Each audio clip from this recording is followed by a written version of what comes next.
notre source de vie que l'Atlas marocain tente d'en assurer le renouvellement de par la quantité de neige et de précipitations qu'il reçoit chaque année. Il alimente ainsi nos lacs, nos rivières et favorise la naissance d'une biodiversité remarquable, de forêts, d'écosystèmes et de paysages naturels de qualité. C'est le cas du parc national d'Ifrane, une aire protégée créée en 2004 au cœur du Moyen Atlas, sur une superficie de 125 000 hectares, pour conserver et valoriser ce patrimoine naturel qui contient la plus grande forêt de cèdres en Méditerranée.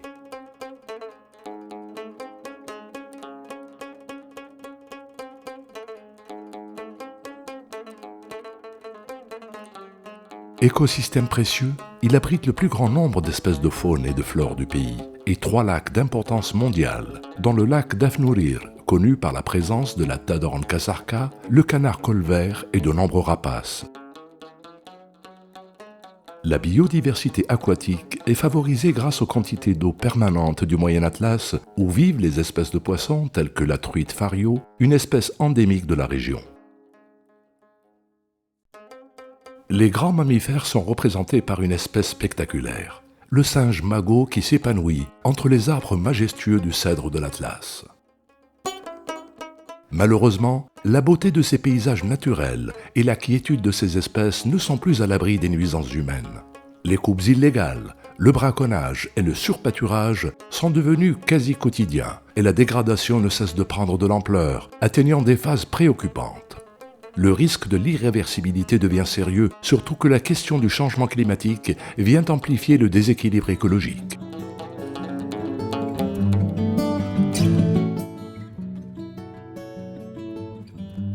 Ce sont les raisons qui ont motivé les membres de l'Association marocaine pour l'écotourisme et la protection de la nature pour agir et tirer la sonnette d'alarme. Et grâce à la subvention du Fonds de partenariat pour les écosystèmes critiques, CEPF, l'association a pu mettre en place un projet et mobiliser les principaux acteurs locaux et nationaux, dont le Haut Commissariat des eaux et forêts, le ministère de l'Éducation nationale et la Fédération des associations des pêcheurs.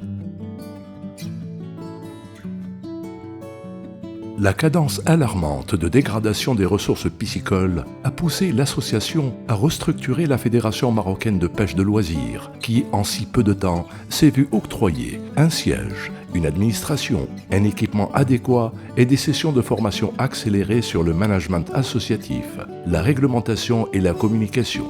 Les résultats n'ont pas tardé à venir. Le nombre d'associations formant la fédération est passé de 11 associations en 2013 à 52 associations en 2016.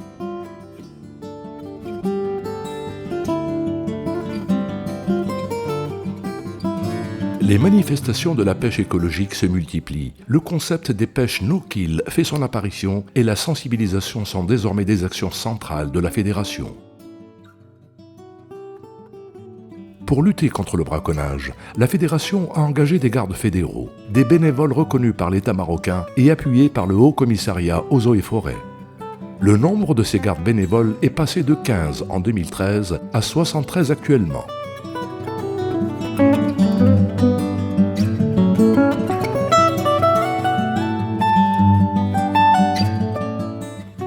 En effet, entre 2014 et 2016, plus de 2100 sorties de contrôle ont été effectuées par les gardes bénévoles, enregistrant des résultats très satisfaisants.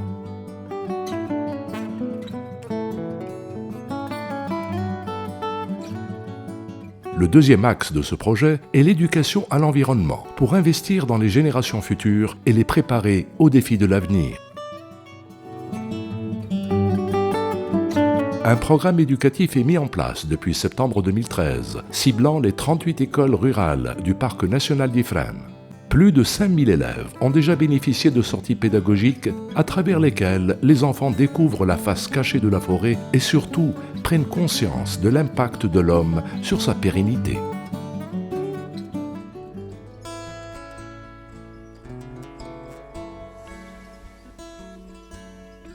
Le programme éducatif vise à inculquer la fibre écologique aux jeunes riverains du parc national d'Ifrane. En d'autres termes, là où la dégradation des écosystèmes naturels menace l'équilibre de toute une région.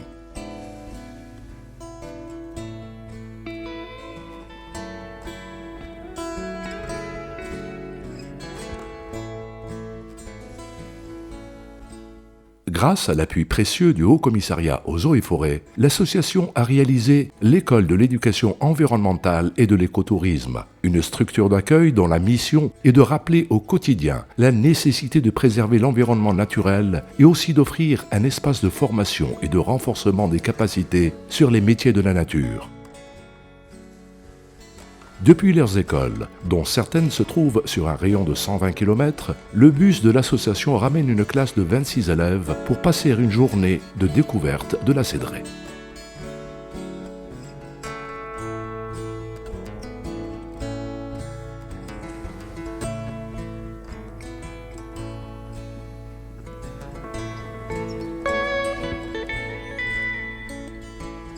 Malgré que les enfants vivent en pleine forêt, rares sont ceux qui connaissent ses vraies valeurs écologiques.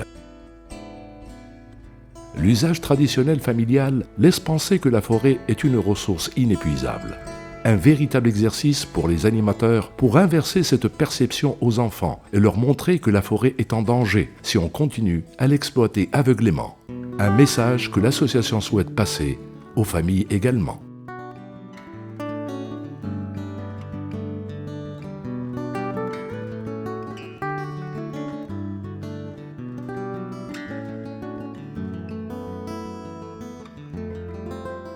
Plusieurs outils sont développés par l'association pour rendre le circuit pédagogique beaucoup plus interactif, permettant la découverte de l'écosystème cédré, des ressources en eau et des espèces de faune et de flore qui l'accompagnent, telles que le singe magot et la truite fario, deux espèces spectaculaires, mais en voie de disparition.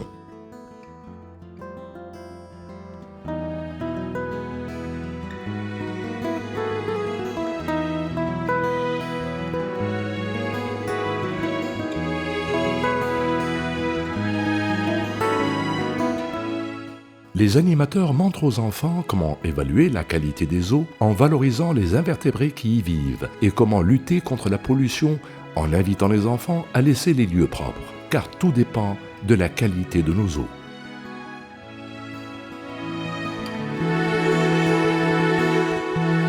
La truite fario est l'exemple de l'espèce sensible dont la survie est affectée par un simple changement du milieu.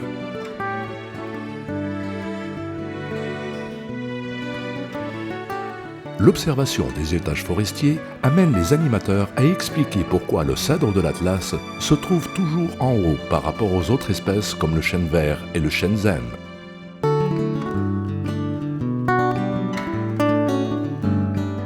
Une occasion pour dire quelques mots sur les effets du changement climatique sur le cèdre qui doit chercher les zones froides pour se maintenir. حنايا دابا في النشاط نتاع الرسم كيورينا الاستاذ كيفاش رسموا التدرج نتاع الاشجار في الجبال. يعني كيكون البلوط الاخضر لتحت حيت هو كيستحمل ما كيستحملش البروده بينما الارز كيستحمل هو البروده يعني كيكون هو الفوح. Les enfants dessinent, regroupent les composantes des arbres et essayent de reconstituer sur leur papier l'arbre emblématique du parc national. Le singe magot, espèce d'attraction au niveau du parc national, subit malheureusement un changement de son régime alimentaire à cause des visiteurs qui le nourrissent, le rendant dépendant des axes routiers. Le changement de comportement de cette espèce menace sa survie et déséquilibre davantage l'écosystème d'une manière générale. Les enfants comprennent que la place du singe est dans la forêt.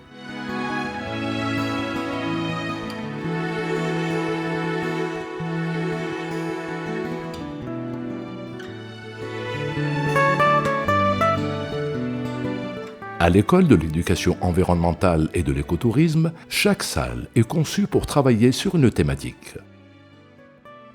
La salle verte, pour discuter de la forêt et à travers des jeux, comprendre l'impact de l'homme sur la nature. La salle bleue est dédiée à l'eau et sa biodiversité. L'utilisation des nouvelles technologies permet de retenir l'attention des enfants au maximum pour graver dans leur mémoire la rareté des ressources en eau et la nécessité de les préserver contre le braconnage et la pollution. L'atelier didactique permet aux enfants, à travers des contes, de reconstituer une mare et son écosystème, une façon de valoriser ces espaces naturels.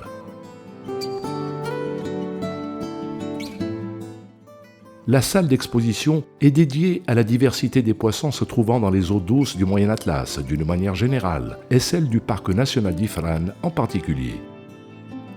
Les animateurs créent une interactivité avec les écoliers pour les sensibiliser sur le nombre important d'espèces qu'abrite leur région, mais d'un autre côté, sur les dangers de disparition de certaines espèces, telles que la truite fario, qui est une espèce endémique du Maroc.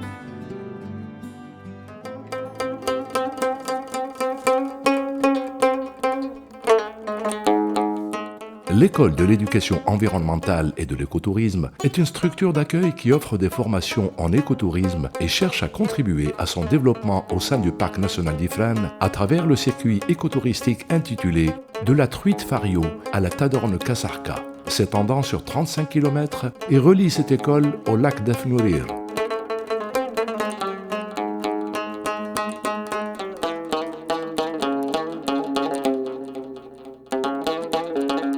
L'objectif est de contribuer au développement local en impliquant la population qui vit au sein de ces espaces naturels.